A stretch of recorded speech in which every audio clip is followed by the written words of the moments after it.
Just a little tip. Start your cars every now and then. In my case, I have a couple cars, and so I have to make sure that I start them every so often so that the battery does not die. These are Mercedes. Mercedes has a lot of electronics. They constantly are working, whether you realize it or not. Even if it's just the security aspect of the electronic system, it is always working, so these batteries oftentimes die if they're not started or driven frequently. That's why you have an AGM battery, because they can handle the current load, the current draw of the electrical system on these cars. So make sure you start them every so often. Like I said, in my case, I have a couple cars, and so I do have to start them frequently. Probably about, I would recommend maybe once every 2 weeks if you're not driving it. Just make sure you keep that battery charged up.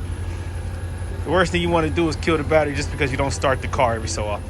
It's also good for the fluid systems, the oils and antifreeze, transmission fluids, things of that nature. Start your cars every now and then. You'll save your car. Love your car. Start your car.